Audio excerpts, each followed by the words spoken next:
All sports, all plays. Yeah. All sports, all plays. All sports, all plays. 365, we making up plays. You talking the game, get you through the days. We're high in the court, the dime in the lane. Variety topics living the same. All presentation, sports information. Hitting the airways, taking the nation. All sport, all plays. Like working your faces. Grace up the field, so tie the laces.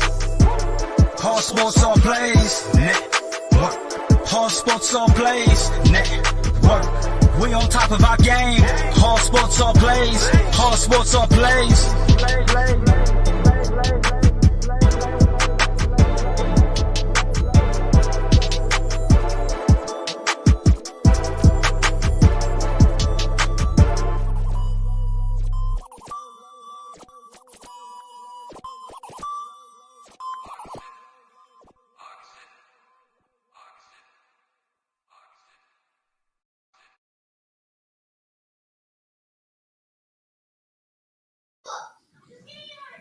All right. Well, good evening, everybody. Welcome to Bring It, our brand new show here on Talking All Sports, All Plays. I'm your host, the Big Dog. With me, we got my man Ray. What's up, Ray? What's up? How you doing? Good. And we got my boy Andrew. What's up, Andrew? I'm good, man. How are you? I'm good. I'm real excited to be doing this. This is a dream come true for me to be hosting a show like this, and actually, this whole thing is very cool for all of us to be sitting around talking sports and having people watch us do it. So let's have some fun. Let's bring it, as the show says. Let's bring it. Let's bring it. Yeah, and it was brought about an hour ago, if you think about it. About an hour ago, Adam Schefter and Bleacher Report reported that Dak Prescott has signed with the Cowboys. He signed a 4-year deal. $160 million, $66 million signing bonus. That's $1 million over Russell Wilson's signing bonus. Ray, what do you think, man? This is crazy. Well, I mean, he's been asking for it. The Cowboys delivered. I didn't think Jerry Jones was going to actually deliver. I think he was going to let him walk. But he actually pulled a surprise out on us this time. It's nuts, because I mean that injury was gruesome against the Giants, and everyone was like, "Oh, is he going to sign him? Is he not going to sign him? Is he going to try to draft somebody?" And yeah, he just pulled out his wallet, man. Andrew, where are you at on this? I feel it's something that it needed to be done. It should have been done a couple years ago if they were loyal to their quarterback. This is a team that built their foundation around Prescott, around Elliott. They went ahead and they committed to DeMarcus Lawrence. They committed to Amari Cooper. What was the point of letting him go? Why would they do that? Why would they try to bring in someone else to learn the system, learn the offense, learn the coaching schemes? They already had someone established. They had someone who they believed in for the past several years. Why start over? And why franchise tag him? This needed to be done years ago. It finally got done today. It's funny. The franchise tag thing has been a good and a bad thing in this league, and it's definitely it works on the egos of players. If you ask me, Dak especially. They were saying that because of some of the contracts that have happened in the last couple of years with Carson Wentz, with Jared Goff, that Dak's contract and the reason it was so delayed was because of those contracts. They're like, well, he wants more money, and that guy's getting more money, and this guy's getting more money. And it seems like it's just kind of like steamrolled from there. I mean, the money is ridiculous, guys. I mean, a $66 million signing bonus, 126 of that 160 million is guaranteed money.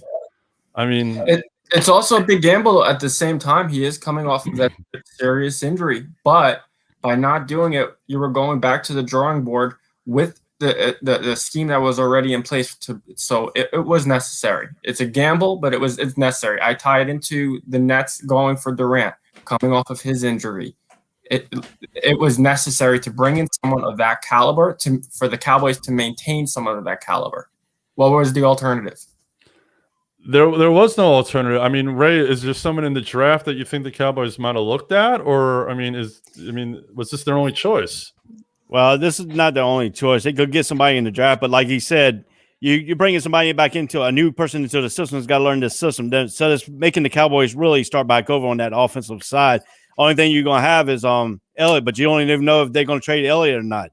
So you got all these questions going around the offensive side for thing. It's a good thing for Prescott to get it, but Mhm. but like I said, you don't know how he's going to come back off this injury. Is his injury going to really hamper him? Now you can see the first 2 weeks, maybe the first 3 weeks, him lingering that leg, trying to be safe.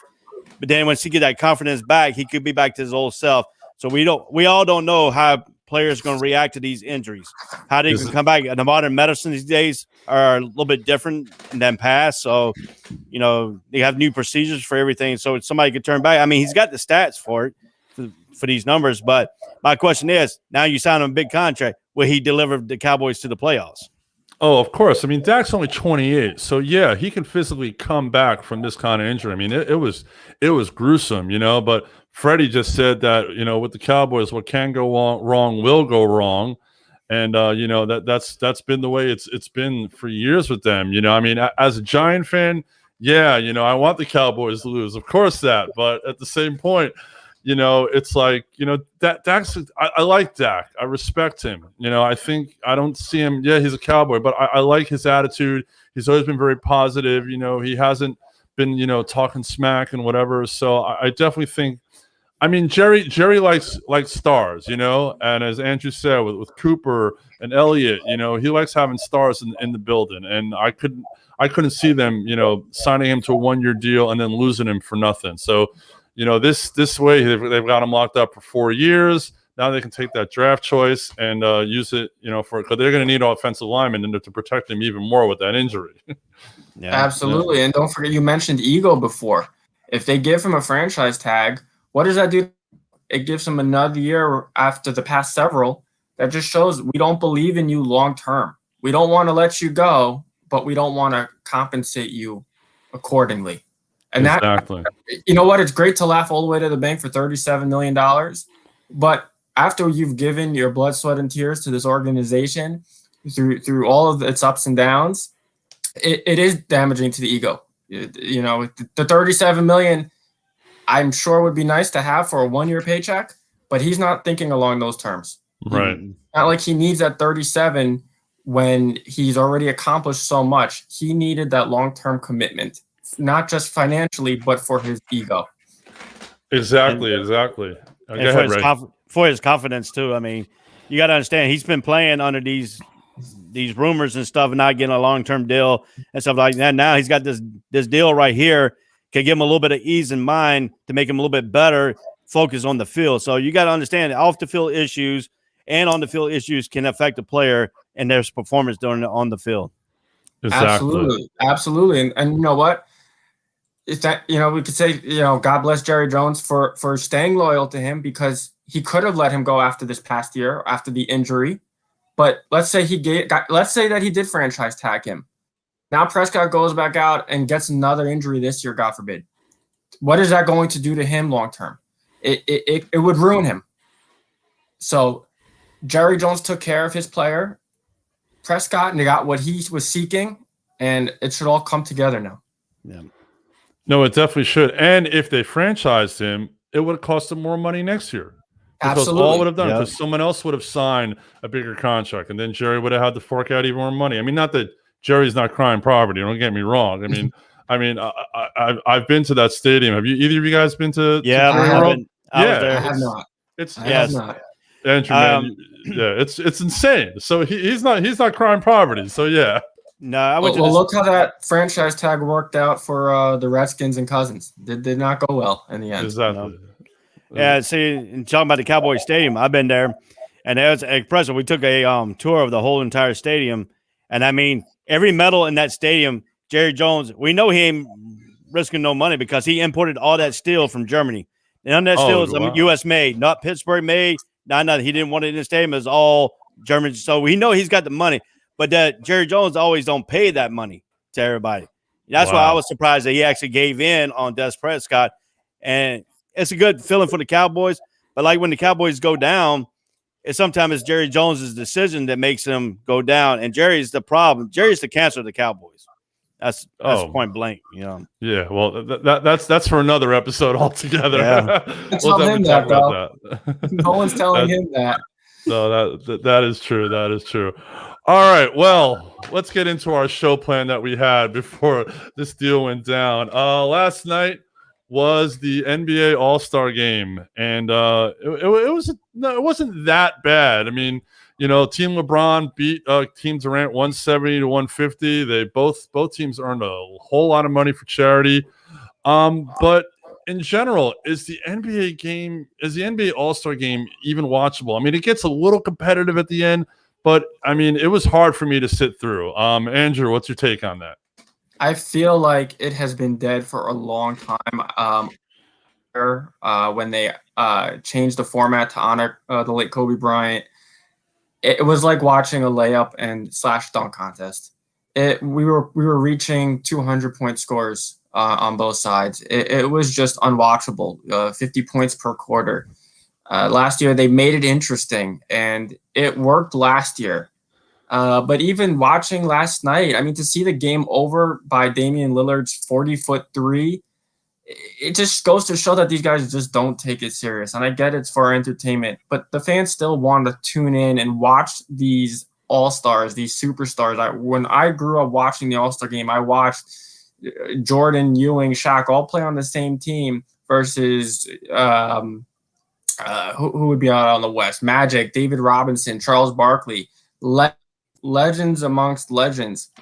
Now, how many legends were in last night's game? How many future legends?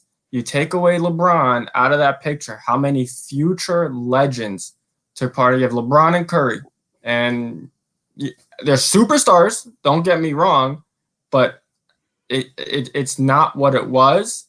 The NBA, I don't know how they can fix it because they've tried to make it more competitive, but each and every year it's losing its notch. It's losing its excitement. To even go into last night when the players themselves didn't want to play, the league's number one superstar came out and vocally said, "I don't want to participate." We're in the middle of a pandemic. These guys haven't seen their families. They're giving it all to entertain the fans throughout the season at this point, because they're playing for the fans. This year is for the fans, if not for anything else. And this game last night need to happen. The 3-point shootout, the dunk contest at halftime, it just was missing all of its lackluster.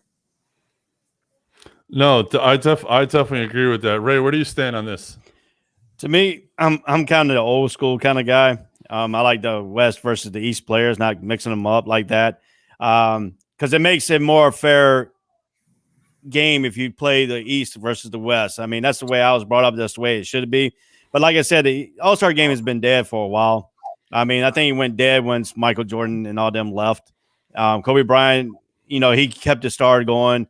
LeBron's a little bit different. He can't care like what Kobe can and what Michael Jordan did and with the other legends. He's just not that type of a player. He's not. I mean, Jordan went out to the All-Star game, and you seen Jordan in the slam dunk contest. You see him do all kinds of other stuff in the community and stuff. LeBron, he doesn't go out there and participate in the slam dunk contest. Never in his career. Kobe didn't do it either. I mean, that's Kobe did 1997. Yeah, but that 1 year, I mean, but Jordan did it 2 years. But you got all these superstars that come in there, and you're looking for them to do something else besides the All-Star game. You're looking at them to produce something like a slam dunk contest, go a 3-point contest like Larry Bird did, absolutely, like Stephen Curry. That's what we look for. These guys don't do it. You only see the top stars until the All-Star game itself. And if they could go in and make some difference in competing with the other, like the skill challenge, I like the little 3-on-3 game they did. I like that too. But I like the All-Star game itself. They combined for 320 points. That's unheard of in a basketball game. No. Combining for 320 points for both teams. You don't even get that in a regular season game. It's horrendous. I mean, they don't play no defense. If you like offense, yeah, it'd be a good for an offensive person to look at because it's basically layups, dunks, 3-point. And they're trying to see who can shoot the longest 3-point shot between Curry and Damian Lillard in a game. I think the All-Star is a waste. I think they should have took it like a week off and let them get all rested up and then continue the season. No. I want to add something to what Ray just said. Back in the day, how many times did Larry Bird win the 3-point contest in the 80s? Right, exactly. You had the guys who took part in the game Sunday take part in the festivity Saturday. Who was in the dunk contest last night? Nobody really. Nobody played in the All-Star game. Who was that guy on the Pacers? Who Well, was the guy on the Pacers? you have Inference Simmons. You had Simmons, Toppin, and Stanley. Right. Stanley had not had one career dunk in the NBA. Granted, I understand they just called him up, but that what the fans are tuning in for? No. No, exactly. And it's funny that this game, there was LeBron came out and said this shouldn't have been played. Paul George came out and said it should have been played. On the opposite side, Kawhi Leonard was for the game and has actually spoken out and said he'll play in the Olympics, which is funny because Kawhi Leonard is all about load management. So that's a little bit of an oxymoron if you ask me. But yeah, I mean, the game was a money grab by the league. I mean, TNT paid all this money. The league is, the league is obviously not doing well financially because unlike the NFL, basketball, baseball, they make money by who walks in the door, whereas the NFL makes money off of television. So they needed the money. So they're like, we'll put the game on, we'll get our money, it'll go that way. We'll get some ratings because people are just, starving to see all these guys play. But in general, it's not real basketball. I mean, when the highlights are 40-foot three-pointers, when Lillard hit that shot, and then Curry's like, well, anything you can do, I can do better. Then he hits the shot, and then Lillard does, Dame time at the end of the game to end it, And then the other shot they're talking about is the Greek Freaks when he called bank, when he hit that one three-pointer, He called bank, he hits it. He turns out to be the game MVP, which in reality, if you think about it, I think Curry should have been the MVP, because Giannis's shots were all inside the paint. So, I mean, hell, I could have hit those shots. Anybody could do that. So I look at it that way. But if you look at the way the voting goes, LeBron is the captain every year, and it's either Giannis or Durant or Giannis. I mean, has the game become such a popularity contest that only certain players are just being highlighted, or should there be a way where other players that are in the league that are great players are not getting this chance in the spotlight? Ray, what do you think? Okay, now you got to go back to the old school way of they used to do it. They used to have the fans vote, but the fans voted for the starting five.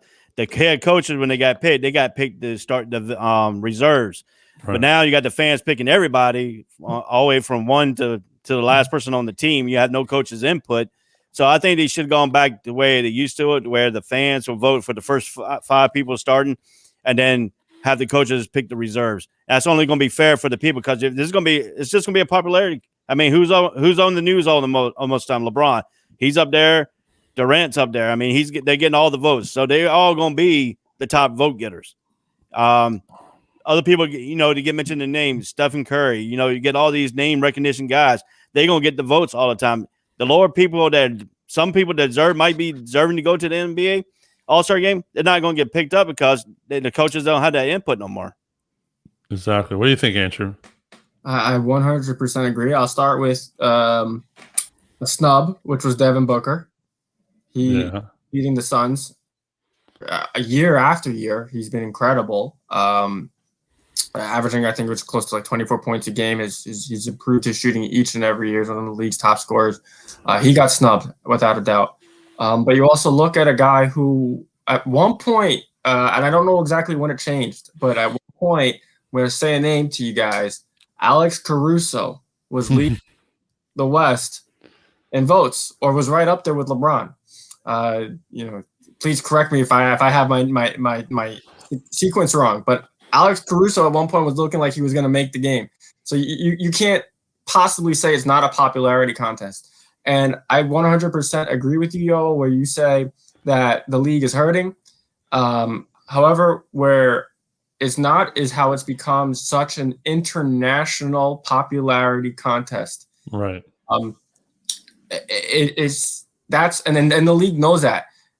It's all for entertainment. That's why they have this captain system in place now, instead of fans going to pick up their ballots at the stadium. I remember doing that as a kid and punching holes. I'm sure we've done that. Now it's worldwide voting on NBA.com. The guys just keep hitting submit for the players that that don't even play. They want to see a 12th man. Right. Why Alex Caruso? I don't know.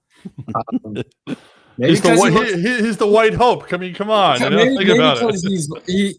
he's white and he's balding. I don't know. Yeah. He gives guys like us a chance, It right? gives you guys a chance. I don't know, but the fact that he was at the top of the voting about a week ago, just Yeah. much of a problem this system has become.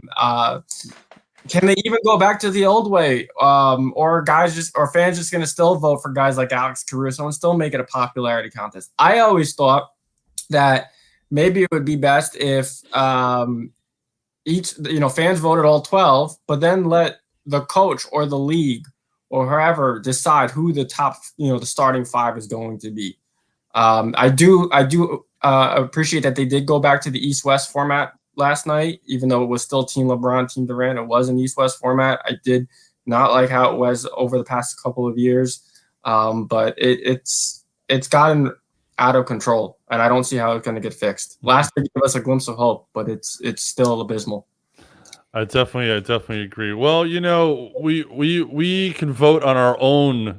There you go, Tim. Alex Caruso's the reason you like the Lakers. Well, because you look like him, Tim. That's why. If you got to look at Tim, he looks just like him.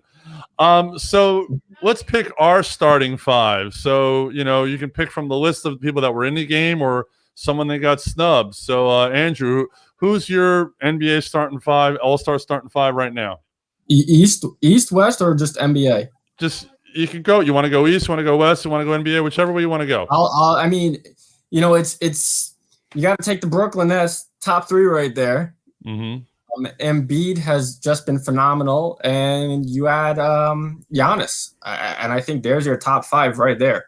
60% of the 5 plays for Brooklyn, but I'll let Ray do the West, but that's my East right there. Well, I actually went all NBA type deal. I went with LeBron, Kevin Durant, Joel Embiid, Stephen Curry, and Bradley Beal. Nice. Over Damian Lillard? Nope. Bradley Beal. Beal's having a hell of a year. He's having a hell of a year.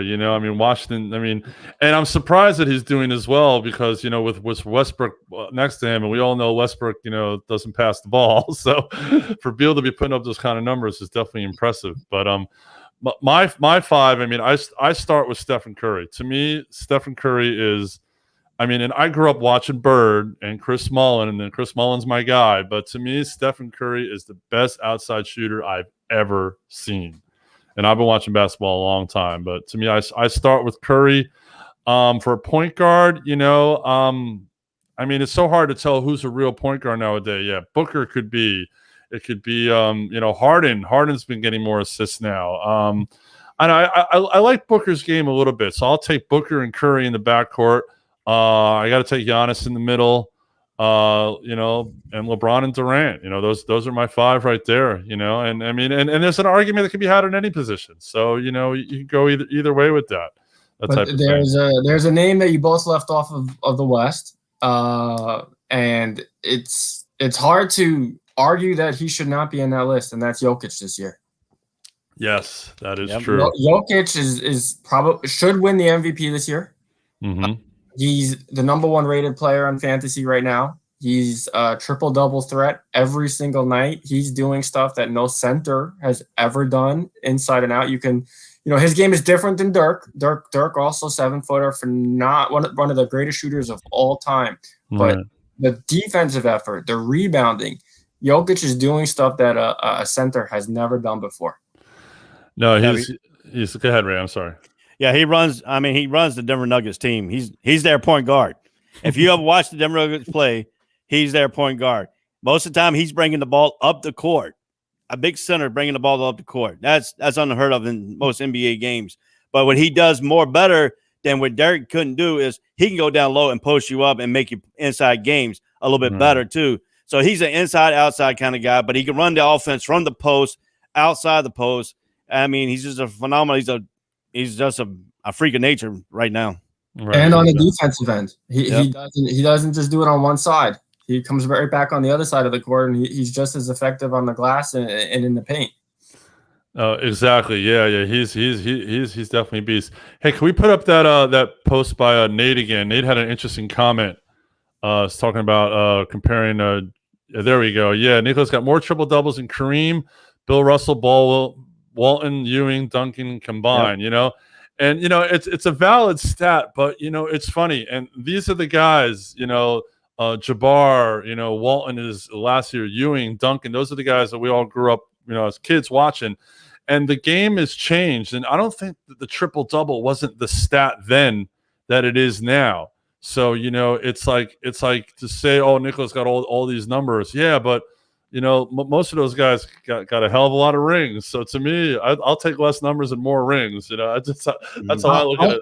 Look at something like I'll that. also add can you pull that back up? I will also add every single name on that list. Who did they go up against night in and night out?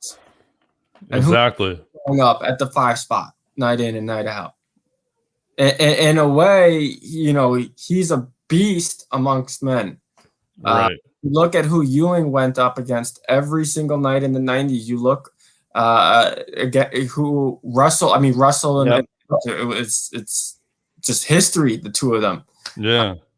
You know, even Shaq, as dominating as he was, he still had to go through David Robinson, Ewing himself, Olajuwon, and people forget how Olajuwon dominated Shaq in the early 90s. Yeah.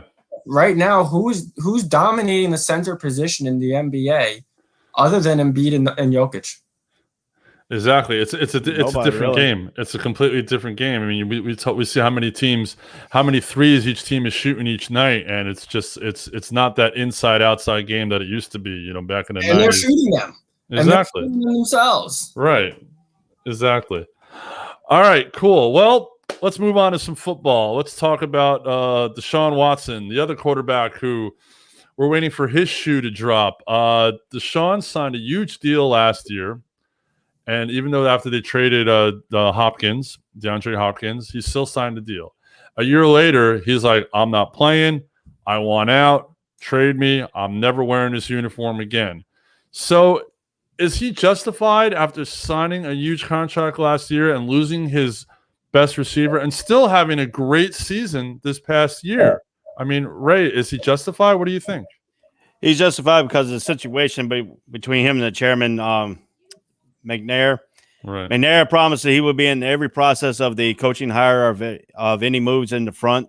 That was misleading. He was never involved in any of the coaching decision of firing Brian O'Brien or hiring the new coach or the new GM at the fact.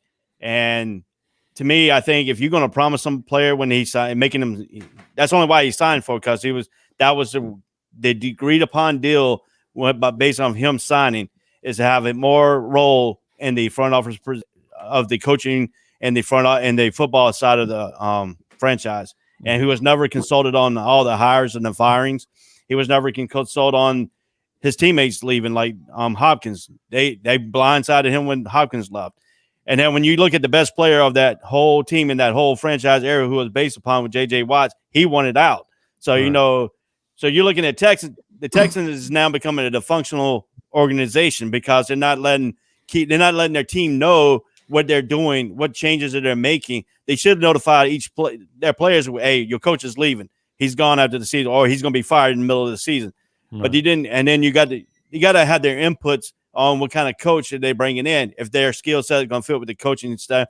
And he was blindsided. And I think he's justified because of all that, all the stuff that was leading up to him signing that contract.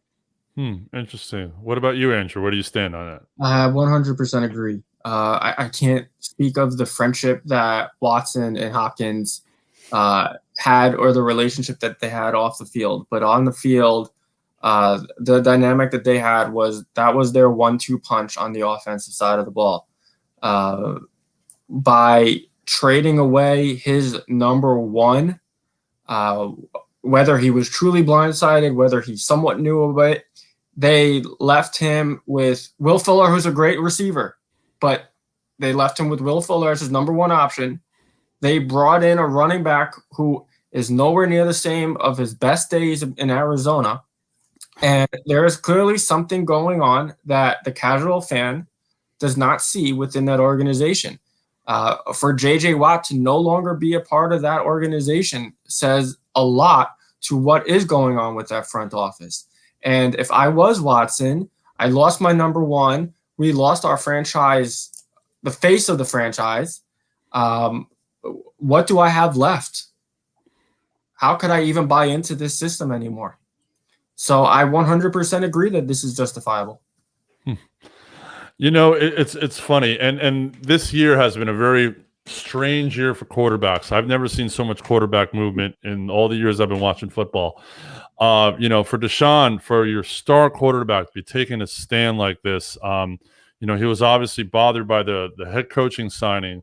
He was bothered by the trades. You know, now with Watt gone, I mean, it's not looking good that he is going to stay. But you know, Houston's been saying, "Oh, you know, we're not trading him. We're not trading him." You know, but the longer they wait, his trade value does go down. So, will he be traded eventually, or is Houston going to stand put and not trade him and just be like, "All right, you know what? Sit out. We'll just go without you." I mean, what do you guys, Andrew? What do you think? I mean, do you think this trade's actually going to go down? Because there are teams that could use him. Are we looking at another Le'Veon Bell situation from a couple of years ago? Is he might be, yeah. Risking that he's not going to report to camp? You know, how, you know, who's going to show their cards first? That's the big question. And if Watson does decide to not show up to camp, do the Texans play ball and say, fine, we'll do what's best in moving forward for our organization, for you? Or are they going to stand firm? You know, who's going to fold their cards first?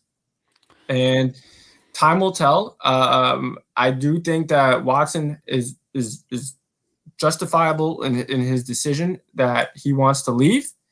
I think the Texans should do what's best for their organization, because having a cancer around, if that's what it's going to become, will only lead to more dismay within the organization. And it might just come to the point where they just have to split ways, and maybe the Texans make this trade sooner than later and get the most that they can. You know, get the best picks that they can right now heading into the draft. Maybe they can get a pick and a younger guy. There's a lot of players out there on the market that they might just have to do what even if they don't want to give up their franchise quarterback, it might have just gotten to that point. They already gave up their franchise receiver. Why start now? No, I definitely agree with that. You know, it's crazy because they don't have a number one draft pick. You know, they traded that in the Tunsil deal to the Dolphins, so it's not like they can draft a quarterback in the first round. The only way they're going to get that back is if they trade him. But you know, if they wait till the draft day and then say, you know, the Dolphins use that pick to get someone they need, or who knows, you know, maybe the Dolphins will make the trade with Houston. You know, Ray, what do you think is going to happen with this? Is the trade going to go down or what? Well, this is what they've been saying in Houston, is saying Nick Caserio, the new general manager, said we have zero interest in trading the player, trading Deshaun Watson. This is a situation you got to think about. Deshaun Watson, he's got that no trade clause in his contract. So if he doesn't like the team they're going to trade him to, he can say, no, I don't want that deal. Then that's going to force them to sit out. Well, interesting number here. I found out if he sits out, he's going to lose $20.2 million. Wow. So that's going to be the question there. Will the Texans force him not to lose that $20.2 million and make him force him to come back and play on the field? Or will he just say, hey, I got enough money right here. I can just go ahead and force my hand and lose this $20.2 million. But to my opinion, like I said, if you need a first round draft pick, they don't have one because that Tunsil deal. This is going to be a good person to get you that number one deal. But then I have heard that Deshaun Watson has levied off some of the teams that he would go to that he previously wouldn't, like he said he wanted to go to the Dolphins or the Jets. He will approve those. But now he's backing off a little bit. He's looking more like he could end up going to the Panthers. That's another place that he might want to go to. And what's so bad about that is when we get this leading into that next question that you're going to have here. And I want to bring that up right now. Will he actually get traded and stuff like that? And this is the part I want to go into. The Carolina Panthers has come out and have put a filter out to Texans for Deshaun Watson. They are ready to move Christian McCaffrey and defensive end Brian Burns, a first round pick, their 8th pick in the 2021 draft. And this is according by John McClain, the Sports Radio 610. Mm-hmm. So that's another one. And another scenario just popped up today was the Chicago Bears. Mm. They're not ruling out a blockbuster deal for him. They're looking to give the Texans the first round pick in 2020, the 2021, 2022, a second round pick in 21, 20, and 22, a third round pick in 2023. And then they'll give them Khalil Mack and Kyle Fuller on top of that. Wow. So that's what we're looking at right now. And these right here are floating the fillers into them. Now they got fillers out, but you got to understand though, Chicago's about to lose their number one, Allen Robinson, because I don't see Allen Robinson signing back with them because he's going to be that salary cap hit. Right. Allen Robinson has come out and said now he wants to go back to the Jaguars to play with Trevor Lawrence. Right. So now we got that deal going here. So now, if you're looking at the best young core wide receiver, the Carolina Panthers makes the most sense for Deshaun Watson because they still have that young nucleus of wide receivers that they can build around with Deshaun Watson as the quarterback. Right. Wow, that I didn't hear about that Bears deal. That's crazy. But think about it. All right, if they trade him to Carolina, okay, and this will mix into the next question, which is what will be the best fit for him. Okay, so he's got receivers in Carolina, but he loses McCaffrey. You know, McCaffrey's been an anchor on that team. So, like, is their backup good enough to support that running game, or do they then go out and draft a running back? No, they have a running back, Davis, who replaced McCaffrey when he was injured. Mm-hmm. Davis had a good season. I mean, they re-signed him. So, I mean, they got a running back, but he's not a McCaffrey-type running back. He can't do everything McCaffrey can do, but he could do a little bit something better than McCaffrey can't do, is to force that run and the goal line offense. Because McCaffrey, he has to go outside sometimes to get that touchdown. You have to get him outside. Sometimes he can't force his way down the inside that lane in that 1 yard run. So you see most of the time you see Carolina pitching it out to him and have him run or pitch or throw it to him. But Davis can go outside, inside, but he's not a good receiver as McCaffrey is. Right. You can also ask yourself, who would you rather have? Would you rather have Bridgewater and McCaffrey or Watson and Davis? I'd rather have Watson and Davis. There you go. Exactly. All right. Well, Andrew, as a Jet fan, you're the Jets GM. Do you trade for Watson? Do you make that deal? Because, I mean, you're sitting on a gold mine at that number 2 pick. You can do anything like that. You could trade the pick, try to build under Darnold and get more picks, or do you just go for it now? Do you think you have the receivers to support Watson? I say we as a diehard Jets fan. You can't tell by the jerseys. Getting Watson would be phenomenal, but it's not going to fix the problem. If they went all in and traded that number 2 pick, I wouldn't be mad at it because they lost out on the prize already. They lost out on Lawrence. That's going to happen. So Jets have a history of taking linemen with their top picks. Right.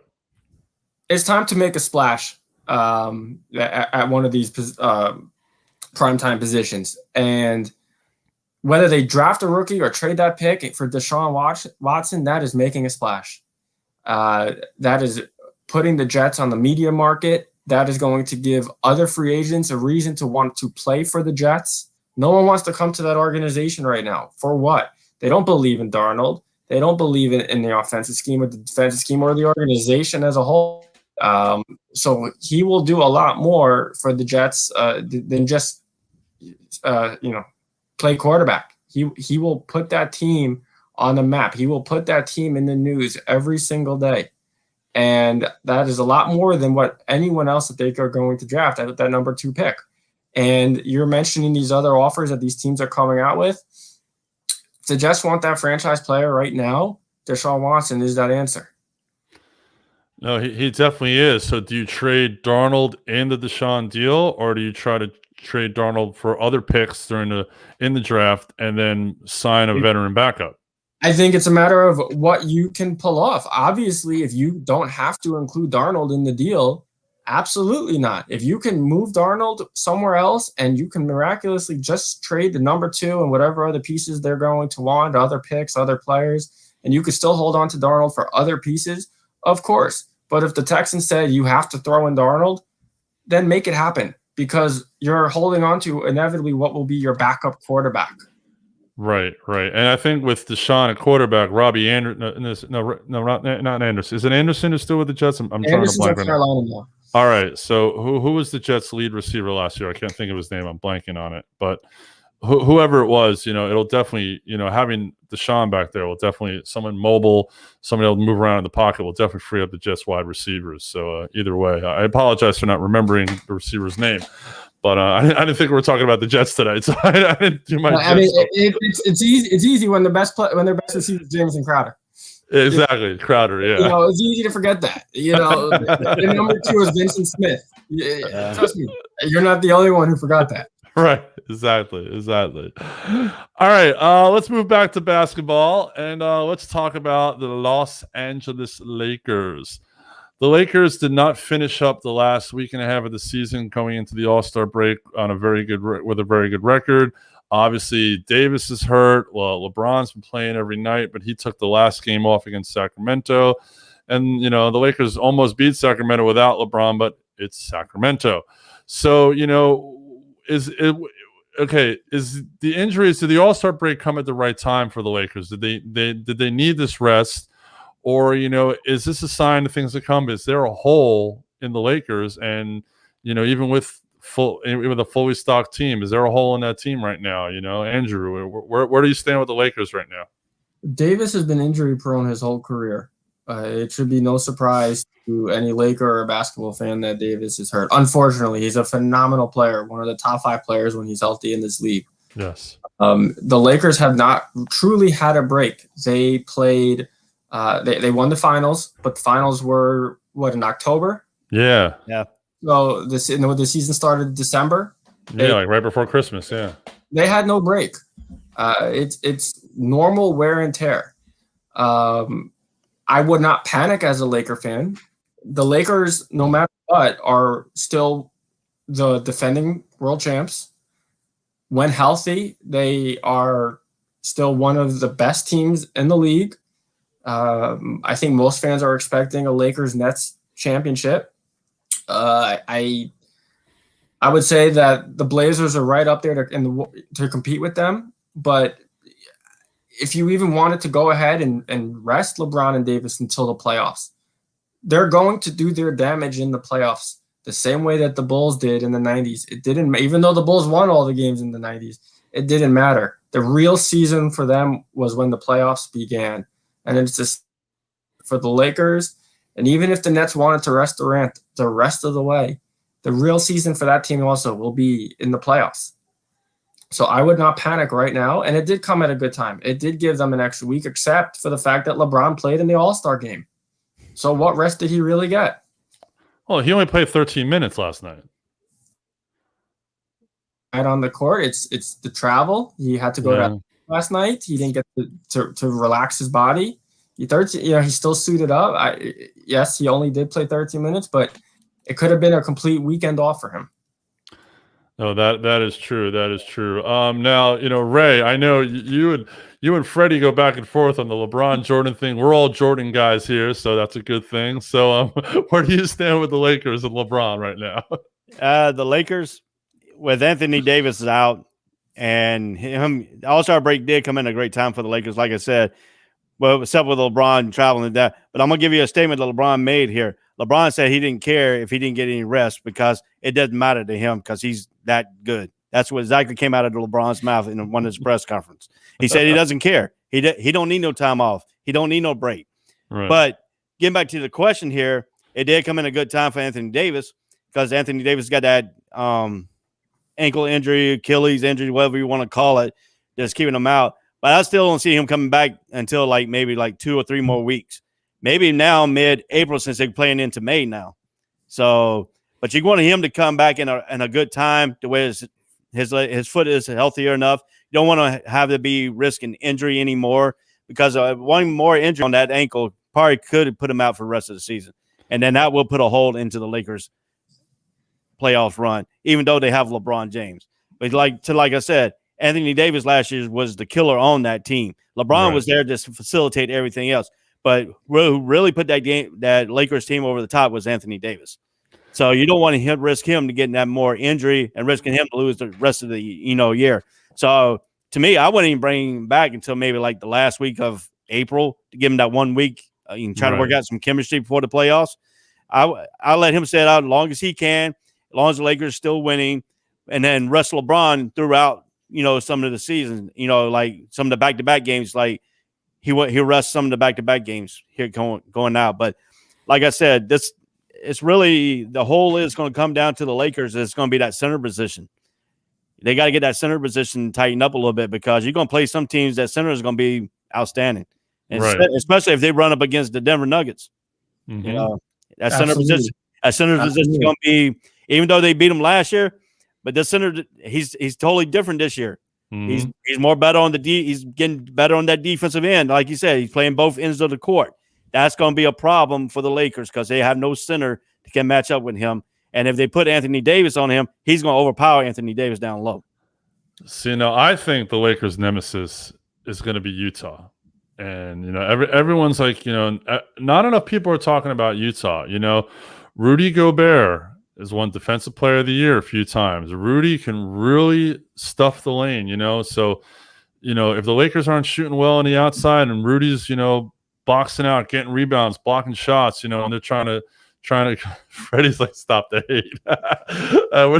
When Rudy's blocking shots, then you got Mitchell and then you got Conley. I mean, they don't have what the league considers a big three, but to me, I think Utah is going to challenge the Lakers. I really, really do. And I think that's your Western Conference Finals right there. The Clippers to me are not a threat to them. Denver, look, Jokic is Denver, but Jokic and Murray, and who's their third? I don't see them having a threatening third. And it seems like you need three to win in this league, as Brooklyn is proving, as hopefully the Sixers will prove that too. Get a third in there. But yeah, I know, Freddie, they're good in the season but not in the playoffs. But this year could be different. We'll see what happens. But yeah, as you said, Davis's injuries, that's the key to the whole team. LeBron stays healthy, and the fact that LeBron has been as healthy as he's been his entire career is amazing. Is absolutely amazing. I think he spends like $1 million a year on his body, something like that. I read, so that's nuts. But yeah, I think Utah is going to challenge the Lakers. Andrew, you think Utah can bring it against the Lakers? What do you think? I listen, Utah is as good as any other team right now, but they lack that true playoff experience. And when LeBron gets into the playoffs, he becomes a different player himself.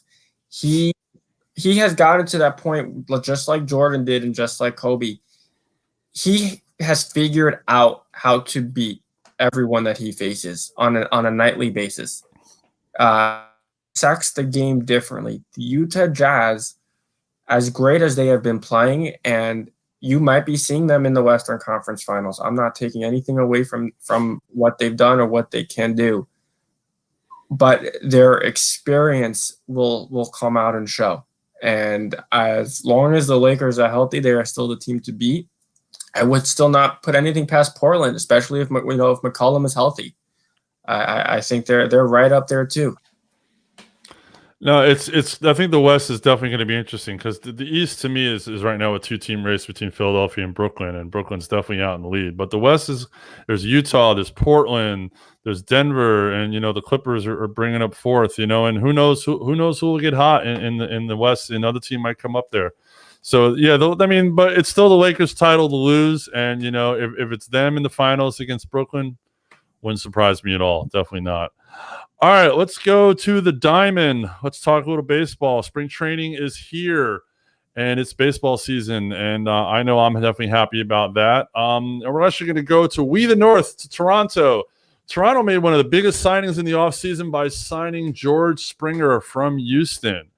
So my question is, and I'm going to start with Ray on this, my question is Toronto the team to beat in the AL East now with Springer in that lineup with all that youth, or is it still the Yankees division to win or lose? Well, you can't bet the Yankees out. So I went with the Yankees, but I bet a caution on that. The caution is, can the Yankees stay healthy? That's right. The real problem right there. And if you look at the George Springer signing, he helped Houston to go to the World Series twice. He asked a veteran contact in between the youth and Guerrero Jr. and Bo Bichette. And then you got Biggio, son, and there, Calvin. So you got some youth mixing with some veteran talent in there. You got them a little bit more power. But the concerns is with Aaron Judge and Carlos Stanton for the Yankees. If they can stay healthy more than half the season, the Yankees could do it. But the only problem is the Yankees starting pitching in the depth department.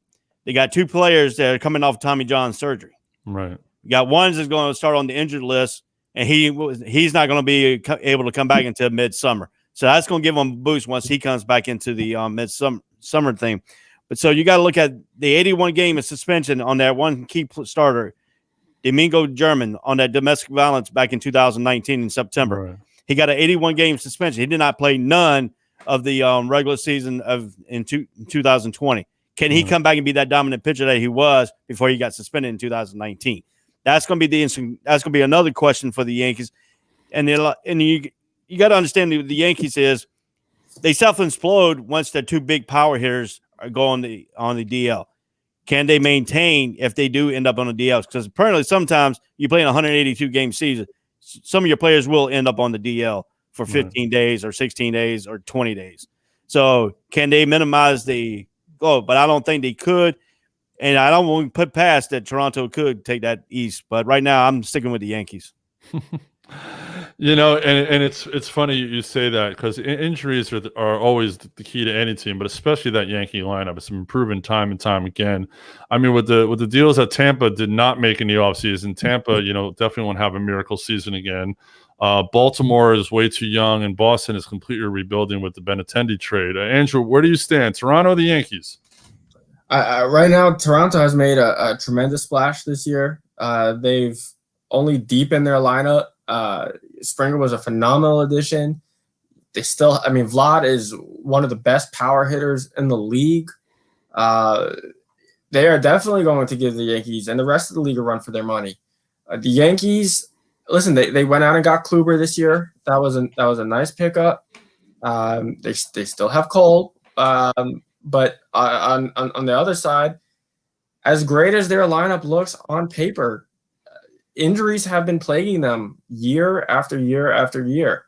And you take away the dynasty effect from that organization, how much have they really done in recent years? They're always there to compete, and they're always at the top of everyone's list, but injuries have come back to hurt them year after year in recent years. And Toronto only got better. The Yankees improved with Kluber. They did not decline at all, but the Blue Jays took their organization to another level this year. And They definitely did. It's going to show. Yeah. I mean, if you look at the Blue Jays, the infield, with Guerrero, Simeon, Biggio, and Bichette, I mean, around the horn, those 4 guys, I mean, that's a top 4 in my book. And to have the second generation of players that Toronto has, I mean, that all these great guys that we all grew up watching, but Biggio and, Vladimir Guerrero, I remember Guerrero starting in Montreal, and the fact that his son is playing in Canada is pretty awesome, I mean, their pitching lineup, Ryu, Pearson, Ray, Matz, and Tanner Roark, a decent starting 5. They got Ross Stripling, who played for the Dodgers, and they're starting, and they're as a floating starter. They got Kirby Yates as their closer now. Their outfield with Springer as their anchor. I mean, they definitely have the lineup.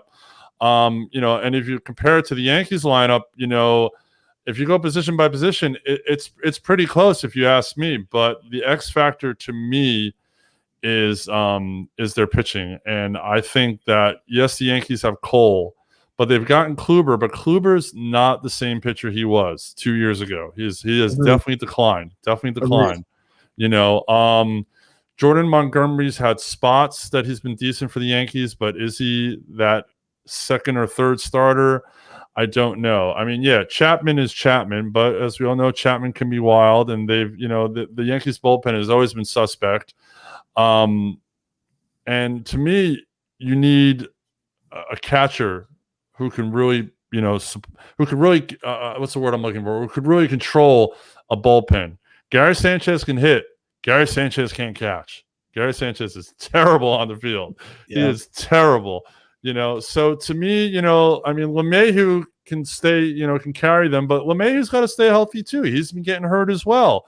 So again, you know, it's going to come down to those two. I mean, it wouldn't surprise me if the Yankees make the playoffs as a wild card, but I definitely see Toronto winning this division, and I could see, you know, all three of those Toronto second generation guys all making the All-Star team. You know, I could definitely see them, you know, and bringing it back to Canada. You never know. Well, absolutely, and let's even just break it down, you know, tit for tat. Let's look at who are the Yankees' top 4 offensive players. You have Judge, who's injury prone. You have Stanton, who's been injury prone. I would say Torres is probably their best, most reliable player right now. Right. Definitely has the most potential. You can have it's a toss-up of who number 4 is. But you look at the top 4 for the Blue Jays, and it's a solid 4. It's a very solid 4 that starts at Springer, goes to Guerrero, goes to Bichette. The list just goes on. You know, you said Biggio. You want to break down pitching. Okay, Yankees have Cole. That's better than any pitcher that the Blue Jays have. But like you mentioned, the Blue Jays have a deep 5. May not be the most exciting top 5, but they have a deep 5. You know, and Rio, don't take anything away from Rio, who was phenomenal before he came over to Toronto, former Cy Young winner. Right. So they're still covered on both sides. You know, and Toronto did make the playoffs last year, you know, and that wasn't with a full season, with them playing in a minor league stadium in Buffalo. I mean, I don't know what's going to happen, right? I know they're starting the season in Dunedin because there's still the Canada-U.S. border thing going on with COVID. But I think if they eventually get back to their home stadium in Toronto, in the Rogers Center, you know, that they'll definitely be able to bring it, you know. You were talking about top 4, top 5 players, you know. Out of all those players, to me, Springer's number 1. I would put Springer ahead of Judge, and I would put Springer ahead of Stanton. Definitely. Absolutely. Would you put Guerrero as well above them? Not Probably, yet. yeah. I probably would. I wouldn't yet. Not yet. Maybe a couple more years, maybe. Not yet. I think health is a factor. If Judge is healthy, he's one of the best in the league. But healthy. That is true. That is true. That's the problem with the Yankees. Yankees are only going to go if Aaron Judge and Carlos Stanton can take them. If they're out, the Yankees are done for. Exactly. That's just the way that mentality is. If they have Aaron Judge and they have Stanton in that lineup, they're more competitive. And I believe they figure out a way to keep Stanton healthy is now putting him as a DH, not out in the field. You know, well, you talk about how Kluber's best days are behind him in Cleveland. Whatever Stanton puts out there, his best days were left in Miami. He's not true. True. What he did in Miami. This is true. And another thing we haven't even mentioned, the Yankees losing Tanaka is a huge blow to that pitching staff. Tanaka was their ace for the last couple before they got Cole. Tanaka was their guy, and he said, you know, sayonara, I'm going back to Japan. Yep. Absolutely. Who's number 3 now? Talon? Yeah, exactly. I mean, it's Jordan Montgomery or whoever, but you know, even that, who knows? Who knows? Who knows what the Yankees going to be doing? Exactly. All right. Before we move on to our last segment, I want to throw a question out there. I actually heard this week on the radio. It was a very interesting discussion. So don't bring the slide yet. I heard Mike Greenberg talking about, you know, sporting events that he wished he had attended, wish you were able to go to. And there's been so many amazing moments in sports that we've all watched on television or watched on YouTube. And I know for me, I know what mine is, but I want to. So, Andrew, if there was like one sporting event in your life that you could have been in person at, you've been at a bunch. Where would you want to be sitting and watching? What sporting event? What do you think? Can I say 2? Yeah, sure. Okay. As a basketball fan, how could any basketball fan not want to be in Salt Lake City at the Delta Center in 1998 to see Jordan's final shot? Mm-hmm. How could anyone not put that up on that list? But there is a part of me, it's heartbreaking still to this day to watch, but I wish I could have just been there to experience it live when Reggie did it to the Knicks in 8 seconds. To just have been in that environment, to this day, it's the most heartbreaking experience I've experienced in sports. I still cannot turn it off when it's on NBA TV. I still watch it as if I was in my living room back in 95. Mm-hmm. But to have been there live with 19,000 plus fans, that's definitely up on my list because even though it got my Knicks, that's up there one of the great moments in NBA history.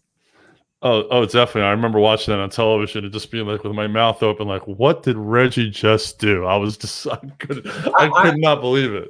So, I was at a game back it was a while ago. It was when Garnett was on the Celtics, and he hit a game winner at the buzzer in overtime. And myself and 19,000 plus fans just had the air taken out of us. But to have that feeling from Reggie, I wish I could have experienced what that must have felt like.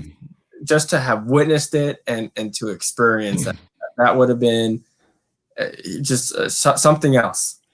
Right, exactly. Oh, and just for the record, Jordan did not push off against Russell. They were just playing ball, and the referee said, let these guys play. It wasn't a push-off. If it was a push-off, there would have been a whistle. Was there a whistle? No, there was no whistle. They were playing ball. There was no whistle. Well, how could it be a push-off? No push-off. People said, oh, he pushed up. No, he didn't. They were just playing. Let him play basketball. No blood, no foul. Come on. So I heard something funny. I heard Brian Russell kind of started up some beef with Jordan during that series. Michael went up to Russell at one point during that series and said, is it Byron or Brian? And he was being sincere. Is it Byron or Brian? Do you know what Russell's response was? What? Biggest mistake he could have ever been. Is it Michael or Michelle? Oh, wow. That's awesome. That is awesome. Ray's like, oh my goodness, I see you. All right, Ray, what game, what sporting event or two would you have wanted to attend? Well, me, at the time I was a big wrestling fan, so WrestleMania with Hulk Hogan versus Andre the Giant and the body slamming the Superdome, the Pontiac Superdome. Oh wow. That's the one. I would have picked some NBA and some college, but I've been to the 1982 National Championship when Jordan hit that game winning shot. You were there in the building? I was there in the building. Oh, wow. And then I seen Jordan play high school, college, and in the NBA all in person. So that was my highlight of my life right there because Jordan was my role model growing up. That's who I had growing up. I'm a big Tar Heel fan. I lived in the state of North Carolina. We knew who he was. Before he became famous, we knew him as Mike Jordan, not as Michael Jordan. Wow. His real name is Mike Jordan. Right. Nobody believed me and stuff like that. Oh, because you got to understand when he went to University of North Carolina, he was known as Mike Jordan. He didn't become Michael Jordan until one of the announcers couldn't mispronounce his name to Michael Jordan. Instead of using Mike Jordan, he used Michael Jordan. That's when he changed his name to Michael Jordan. So, but the other one was, I think the last past Super Bowl. I would have rather been at that Super Bowl to watch Tom Brady play because that could be his last Super Bowl right there. Interesting. All right, well, I'm going to go back for my two. The first one for me is I would have loved to have been at the rink for the 1980 USA versus Russia hockey game. Okay. I mean, there was only 8,000 people there. Only 8,000 people were in that rink. That game was not even televised live. It was on tape delay. Yep, this is before the internet. So just like, there were little buzzes that got around, but to have been in that arena, to feel that energy, that when Eruzione scored, they said the decibel level was just insane. So to have been in that game would have been amazing. And the other one for me would have been Game 6, 1986 World Series, when Mookie Wilson, crossed the plate on the ball gets by Buckner, to have been at Shea Stadium, and it was a dump, Shea Stadium. I remember growing up. But that's my favorite stadium. It might have been a dump, but it's my favorite stadium of all time. I know. Yeah, you grew up not too far from there. I know that. But yeah, just to have been there and to just I'm a diehard Mets fan. From the days of Craig Swan and Doug Flynn in 1978 and 79. But to have been at Shea to see that happen and see Mookie cross the plate. And the Met. I'm sorry. Ray Knight crossed the plate. Mookie go to first. And just to have seen that and experience that, because I was on a marching band trip the night of that game, and we were driving back from a marching band competition, and we're all gathered around a big boombox. And in the 80s, usually boombox, you listen to dance music or hip hop. No, we had the AM radio on, listening to the Met game. And then we got to the school, the game wasn't over, so the whole band sat in this huge circle around the radio, listening to the end of the Met game. And then when Ray Knight crossed the plate, we all just like jumped on each other, like, like a big pile, like, victory pile. It was one of those great memories I have from a kid, but I would have loved to have been at that game. That would have been nuts. So please tell me you've seen the Curb Your Enthusiasm episode with Bill Buckner. The whole episode. Oh yeah, I've seen that one. It's incredible. All right, well, let's go to our last segment called "At the End of the Day." This is probably a little bit of an overused phrase, but there's a bunch of questions here, so I'm going to ask Andrew. All right, the Knicks are above 500 for the first time in a long time. They're, I think, the 4th or 5th seed right now. So at the end of the day, are the Knicks going to make the playoffs? Absolutely, without a absolutely, they are playing phenomenal. I'm not even coming as a biased Knicks fan. They are playing phenomenal ball, and Tom Thibodeau has turned that team around.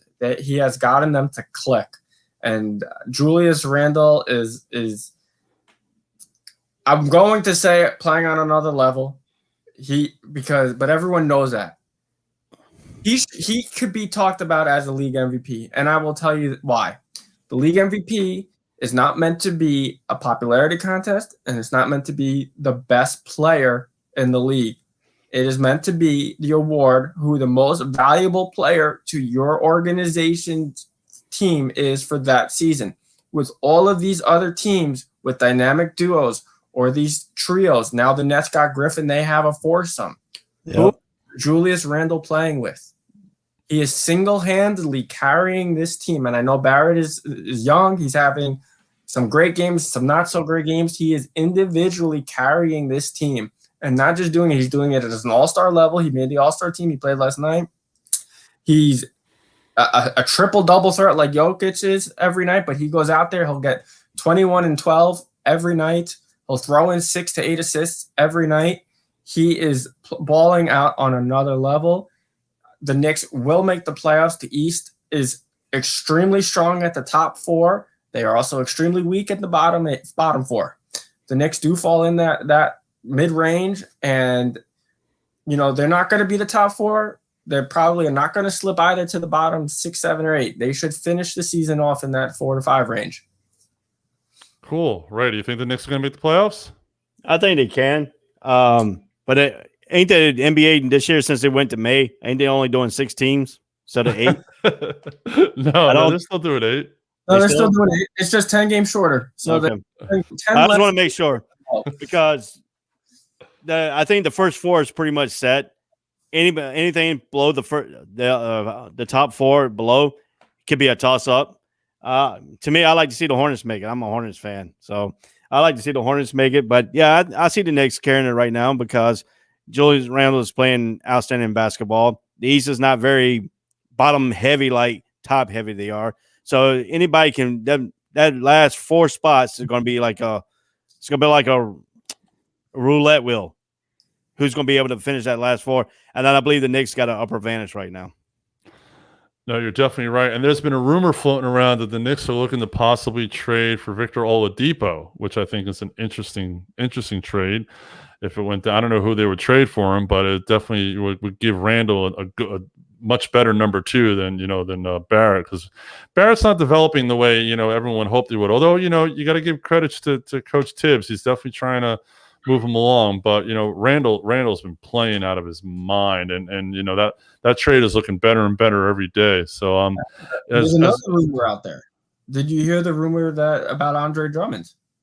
Yep. I know a lot of teams are looking at him, but the Knicks are looking at Drummond. Interesting. The Knicks are looking at Drummond, and the Cavs are looking to trade him to the Knicks.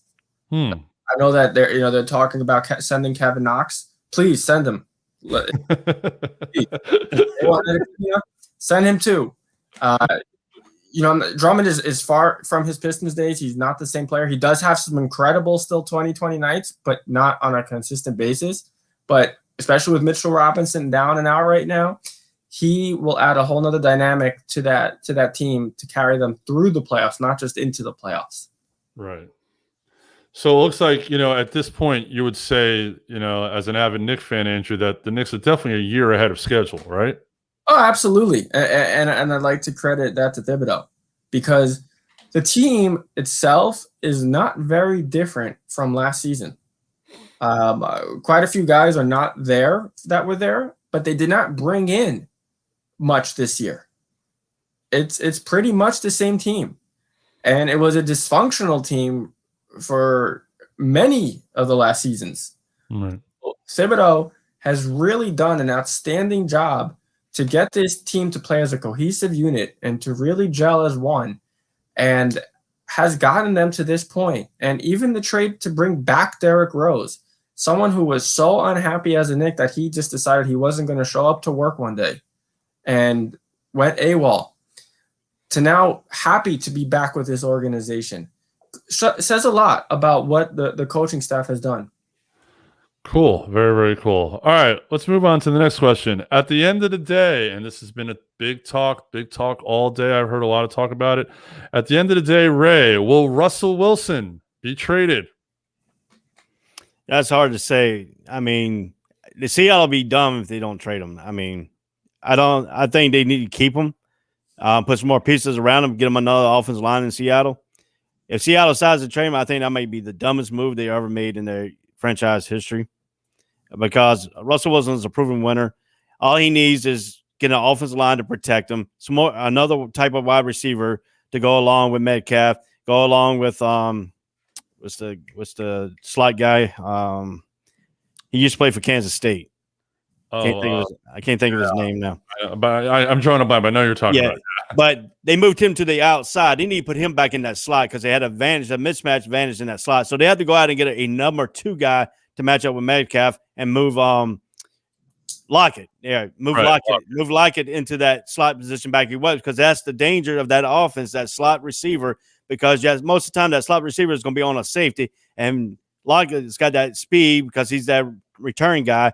So to me, I don't think Seattle should trade him. But, everybody's talking about, they're going to trade him. Most landing spot could be Chicago, could be Carolina, could be all these other teams that are looking for quarterbacks. So I think at the end of the day, I think Seattle would be stupid, to let him go.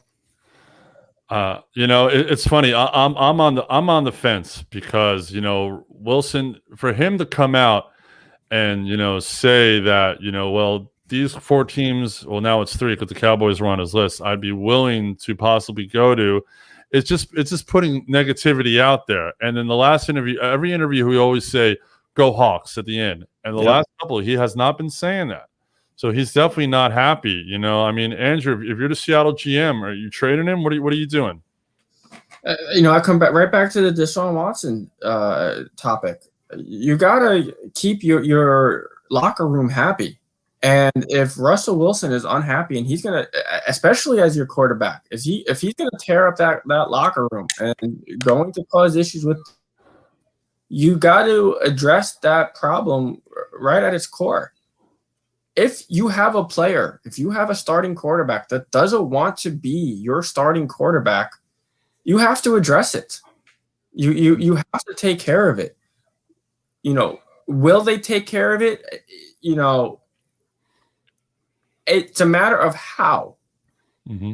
Trading him isn't necessarily the only way that they could take care of it.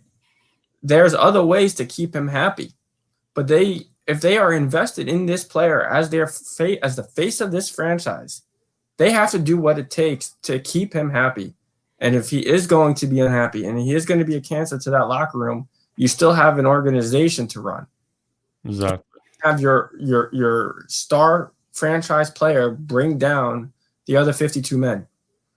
No, that's definitely spot on. And Ray said they definitely needs an offensive lineman, and also they need a tight end, because if you look at some of Russell's, better seasons when he had more time to throw the ball, they had a better tight end. They had Graham, the kid from Chicago, and they had I can't remember the other guy's name, but the guy they have now, Will Disley, is not. Disley, I think his name is pronounced. He's not a decent enough tight end. He needs that slot guy or that security blanket that Ray was talking about, to toss the ball into. So it's going to be interesting. I mean, there's heavy talk about Chicago. So, we will see what happens. All right, let's move on to baseball real quick. There's a rule in Major League Baseball. extra innings, runner starting at second base. Do you like this rule or not? Ray, what do you think? I don't like it because to me, I like the old school rules, man. It's just pure baseball. You're giving a team a really advantage at second base. I mean, if you start a guy, most likely the team is going to put their fastest guy on there. So you get one of them little, deep balls in there, or you get one of those little deep singles, and they're playing deep back. That guy can score from second base and game be over like that. But I don't like the rule. I like the pure baseball like it is now. I don't even like the DH rules. I think both leagues. I think the American League should get rid of the DH rule, play like the National League, because that's a disadvantage right there. Because the American League ain't got to put that strategy in there with the pitcher when you got to make that double move and stuff. And starting these rules with starting the second base, I mean, it's just going to lead to people going away from baseball.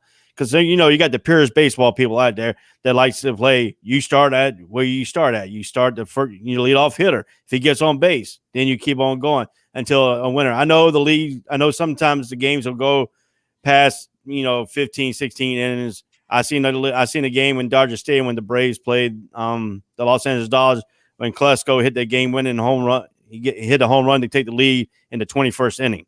Right. I understand that. But that's just pure baseball. I'm a pure baseball kind of guy. I played baseball in high school. I like the rules. I don't like them messing up the rules. I don't even like the instant replays they brought in there. Yeah, well, that'll be on next week's list. We'll talk about instant replays. So there you go. Andrew, what do you think of the rule? I also am not a fan of it. Listen, baseball has been around for about 110 years at this point. And it's what all these other teams over the past century plus have done. Now they want to cut a corner and make a shortcut in the extra innings. The game is enough, but why start in the 10th inning? That's not where to fix the game. If anything, that's when the fans are most into the game is during extra innings. It's during that sudden death moment. I don't like them changing the game when it's a part of history. And and that's absolutely true. I think the only reason baseball is experimenting with it and doing it, and I don't think it's going to stick around, but they're doing it because the length of these games, sometimes even these 9-inning games are taking 3.5, 4 hours with all the pitching changes and the strategy and this and that. So they're trying to shrink the time of the game to try to keep the younger fan involved. When you have a little kid, Andrew, you got a young son who'd like to eventually start staying up to watch baseball with you. I mean, when a game's ending at 11 o'clock, even on a school night, you're missing out. So I think they're trying to shorten the game. I think that's their only reason behind it. I don't like it either. But why not start every inning with a runner on second then? Right. It becomes T-ball. I think I heard someone say it becomes T-ball at that point. So there you go. All right. We're going to talk just a little bit of golf. Yes, we're going to talk golf on the All Sports All Plays Network. Tiger Woods, who had a horrible accident about 2 weeks ago. Thank God he's getting a little better, but there's always been the comparison. Is he the greatest of all time, or is Jack Nicklaus, because Jack still has more majors than Tiger? Has Tiger innovated the game enough to make him the GOAT, or is Jack still the GOAT, Andrew? I would have to give it to Tiger. Yes, Jack has more majors by 3. It's 18 to 15, but Tiger does have more tournaments won. But Tiger has done more for the game of golf for a generation than Nicklaus did during prime. Tiger Woods made the game international. He put the golf club into teenagers' hands who never would have even put on the Golf Channel. He did more for the game. His earnings obviously are higher. I mean, granted, you can't compare what players are earning now to what they then when Nicklaus played. But if it's down to just because of 3 majors, hands down, Tiger is the greatest of all time. Cool. Ray, what about you? I have to agree. Tiger made me watch golf. I never watched golf in my life. I mean, if I watch golf, it put me to sleep. That's the way. But Tiger made it interesting. When Tiger came on the scene, I kind of glanced at it. This guy made me interested to see what he's going to do. Then the golf kept on going, and the years going, and Tiger was getting better and better. Now it made me want to go out to the golf course and try to be Tiger Woods. So I started playing golf. I'm not good, but I started playing. But to me, Tiger has done a little bit more than what Jack Nicholson done. Even though Nicholson holds the 18 majors, and I don't think Tiger is going to get there because of all the injuries and all the stuff that happened in his life recently. So to me, I think Tiger is like a Michael Jordan. He extended the game out a little bit more. He made it a little bit more fun for the people to watch. He became that icon on television. You see the more golf commercial with Tiger Woods. Something like what Jordan did when he was in basketball. He showed up more and more, and you see now athletes and stuff, and he had more commercials. I think Tiger Woods is the same way. Tiger Woods has extended out the golf to another generation. So now you got more generation that wants to come in and play golf than they did before when Nicholson and all them. And you see now golf has transcended into a major sport. Now they got the golf channel, like the NBA channel, the NFL channel. This is all helps because of Tiger Woods. This is what made this impossible. Now you got people coming in behind McIlroy and all them coming behind Tiger Woods and continuing it on. But like I said, Tiger Woods transcended this era that we're in with golf, made golf a little bit more popular, made a lot more people want to play golf. That's, in my opinion, Tiger Woods is the guy, is the GOAT in golf. Yes, I agree. I'm not a golf fan. I mean, my attitude towards golf is like, if you find your ball, put it in your pocket and go home and drink, you know. I love mini golf. I'll play mini golf every day, but you know, regular golf, yeah, that's not for me. But yeah, I mean, I would have watched Tiger when Tiger's leading a tournament on Sunday, especially like the Masters or something like that. Yeah, I'm tuned in. I'm turning it on. I'm watching Tiger. I'm watching see what he could do. So yeah, to me, Tiger's definitely the GOAT. All right. I got one more thing to say about this. I forgot to say this. Go ahead. I went to the Players Championship here in Jacksonville the year that Tiger won. Mm-hmm. I sat out there in 102 degree weather, got sunburned on my head, on my legs, on my arms, enough to where I went back to work and somebody hit me and I was in so much pain. That's how the dedication. I was sitting there watching Tiger Woods. I was on the 18th hole when he went with Sergio Garcia. When he went back from the 17th back to the 18th for that winning punt, I was there on that 18th hole when he won that in the Players. Nice, very, very cool. You must have some cool pictures of that, or you probably weren't allowed to take pictures, right? No. All right, but you got them up here, and that's what matters the most. That's awesome.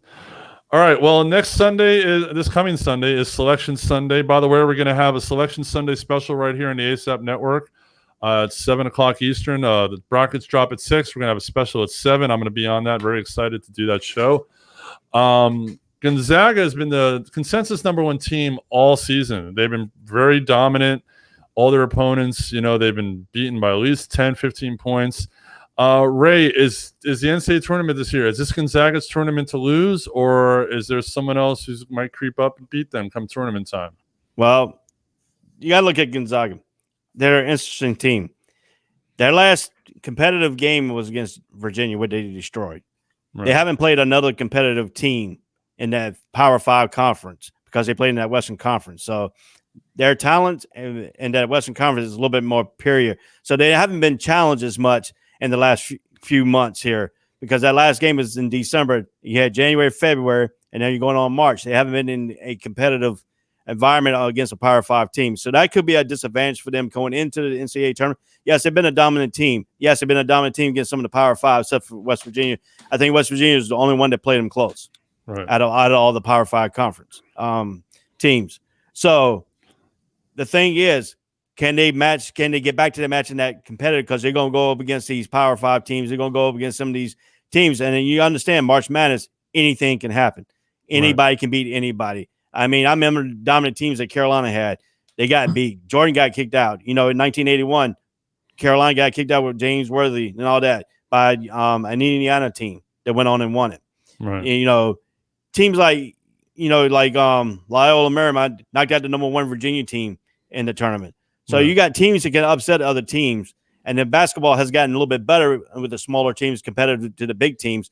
So to me, it's a year for Gonzaga. Can they do it? Maybe. I don't know yet because I don't have that feeling right now until they get back into that playing these bigger teams, playing these more competitive games. Because right now they're blowing teams out. So they can be lackadaisical going into a game that gets very tight and they don't know how to win these tight games because they've been blowing people out. Right. So and the teams you can look at is Baylor, because they would have played Baylor, and they got COVID or some caused that game to be canceled. So that, they had a Baylor on the schedule this year. So now you got Baylor, you got Michigan, who's been playing good here lately, are your top tier 3 teams right there, or who's going to probably get the number 1 seed. So, it's going to be interesting because the way the Blue Bloods, we call them, like Kentucky not going to be there. Right. Duke's not going to be there. Carolina's going to probably show up. Right. But I don't know how good they're going to do because they haven't been on a consistent basis. Right. So, if you get a good Carolina team that plays good that day, they could beat anybody in that tournament too. So, you got to understand Louisville's good. You got to understand it just depends on what style they're going to run up against, because you got different styles that comes in this game. Right. Interesting. It's interesting because I think the biggest thing that I think favors Gonzaga this year is the fact that the arenas are going to be either empty or have some fans, but not a lot. And usually when there's an upset brewing, you got those fans and they're rooting for the underdog, and that really intimidates these number 1 and number 2 seeds, and they're not going to have that energy to be rooting against them, So I think if Gonzaga gets tight with someone, they're not going to get as tight because there's not going to be that decibel level of the 16 or the 15 seed trying to upset them. So I think it's Gonzaga's tournament to win. If they lose, I'm sorry, it's Gonzaga's tournament to lose, in my opinion. Andrew, what about you? Listen, if history has any say in this, how many teams in the history of the tournament have gone into it undefeated and went all the way? I think like 2. 2. One. Indiana was 1, right? Yeah. 72. You also had the 1972. Right. Yep. Hold on one second. I believe that was a UCLA. Right. That was after Alcindor, I think, right? In 1972, UCLA had done it. Yes, UCLA, and then Indiana did it too. Right. I'm sorry, I stand corrected on that. So it was those 2. So, like Ray mentioned, the tournament, anything can happen. They're going into it as the number 1 seed. They're 24-0 right now. They actually had a game kick off about 27 minutes ago. They're playing, I don't know who they are, St. Mary Greeks. I don't know who they are. That's their Western Conference foe. Yeah, one of the West Conference teams, yeah. So they should go 25-0 tonight. They have no reason to not be in that Sweet 16 at the Elite 8. But anything can happen in the Final Four. And if history has its way, it's not going to it's not in their favor. Exactly. All right. Looking at the time here. Yeah, we have time for one more question. Okay, real quick. Houston said that they are going to retire James Harden's jersey after playing with them for 9 years. Yeah, he put up numbers, but he left on an ugly, ugly note. I don't know if he's worthy of a jersey retirement. Andrew, what do you think? Absolutely not. And let me ask you a question. LeBron has played now in his 2nd season for the Lakers. He brought a championship to that team in his 1st season. Do the Lakers retire number 23 for a player who came at the end of his career? Maybe will play 3 to 4 seasons. Maybe. But he did bring them a championship. What is Harden? He's on his 3rd team now. And he forced his way out. And he's got no rings. So He has no rings. What has he won? What has he done? He was a cancer to that team the entire last season. What he did during the offseason, what he did at the beginning of the season, it was sickening. Why they would go out, I'll tell you why they're going to retire that number, because it'll sell tickets still. Just like what the Heat did with Shaq. Shaq did bring them a championship, but does 32 belong up in AA right now? No, definitely not. Definitely not, but it's up there. Definitely not. All right, Ray, real quick, where do you stand on the Harden jersey thing? I don't think he deserves it. I know he puts numbers up and all that and play. Again, if you didn't bring a team a championship, why are you going to put his number up there?